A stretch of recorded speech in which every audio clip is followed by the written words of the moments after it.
Robbo, what did you say to the players after that? I gave him a big rap for effort. I thought thought our physicality and our effort was really, really high. I was really proud of him for that. And I thought our smarts was really, really low. We got beaten a lot on,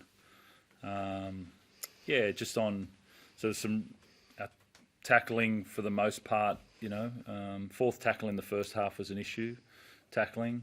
We fixed that up in the second half, and then we got beaten on short sides, numbers, and we got beaten on last play chaos as well. So it's hard to separate. You get beaten by 50 points and you're really disappointed. But I thought everybody, worked really, really hard for each other. But our smarts were at a really low standard, and we got found out many times. Smarts and chaos, D. That was where it was at. Your smart's an experience thing. Like, what do you put that down to? Yeah. I said to him, when your heart rate's at 160, 170, you got to get it there by making effort, and I thought it was. And then you also got to think clearly, and sometimes pressure, and then pull back, and then move on to another player, and then connect up with the guys around you to solve that. And we would work really hard, and then race out, and then leave an overlap there with 3 or 4 players, and then that guy ended up being isolated, and then it just ended up being really loose.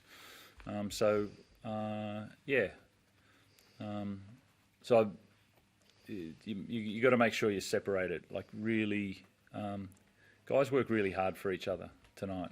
I saw that. So I was really proud of them for that. But then this is the NRL. It's not.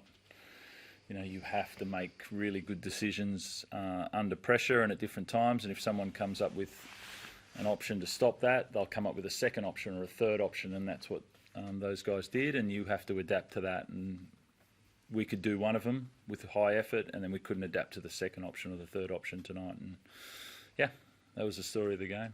Talk about the lack of experience, and you guy at the NRL, Robert Toyer. It only took him a few minutes to show what he can do. Sets up another try late in the game. Yep. I know it's still new and defensively he's getting used, but what did you make of his performance tonight? Yeah, I thought Rob and the other two debutants were outstanding. I think that showed Rob. I thought his ability to work, he really worked hard defensively, moved well, got in on tackles where most of them would run back. He set that up really well, and then when he touches the ball, some things happen.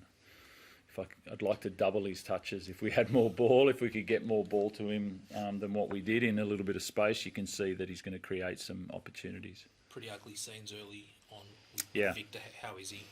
Yeah, he's concussed, and he's okay in the sheds there. But it's still, you don't want those things to happen. It's pretty key to our team and the way that we run things, and to lose him quite early was tough. It's pretty scary. You're involved, obviously, Teddy. It felt quite deflating, like fast start, and then when he comes I think I got him right in the head, so that's probably I think it was on me, but I was really happy with how he started. There was a lot of energy, our defence was on, Rads was steering the ship really well, and then obviously when he went down, we had a lot of inexperience on the bench, but I thought the boys went hard. But as Robbo said, we probably just got outplayed, outsmarted, and Payne Haas and Paddy Carrigan were laying the platform for him. And then Reynolds and Hunt and Walsh took over. It was they just had a lot of time and space and momentum, so it was hard to stop after that. But I was really happy with how we started. I thought we were on top for a period, and then we just let it get away from us by the end. Trent, just on Victor, it's simply a concussion. It's not any kind of bone stuff, because he got it right flush on the face. Yeah, not that I know of. No, I think it's just pure concussion. And Gus with his late shot on Ben Hunt, do you think he's got anything to worry about there? No, I don't think there was. I think it was late penalty. Around the chest. Shouldn't have happened, but I don't think there's. Yeah, not that I saw anyway. How worried are you, Robbo? Like, obviously with the 50-point stat, a lot will be made of it. History there to be broken. Is it just round one? Any extra concerns that you're feeling right now, or how do you sort of? No, I've been asked about that at different times, and it's hard to explain. How excited you are about developing a team and and watching these guys 3 debuts and play, and it's really disappointing. But it's not a matter of happy or sad, or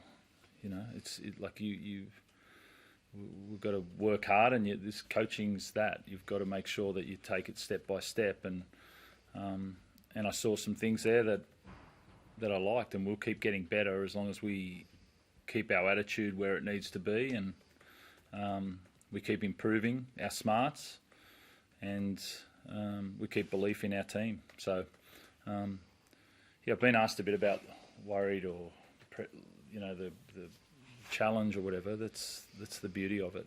Let's go. I remember in 2016, like you spoke, quite similar sentiment. What excites you the most about that challenge? There's lots of different modes of coaching, and I've enjoyed it since we walked back in November.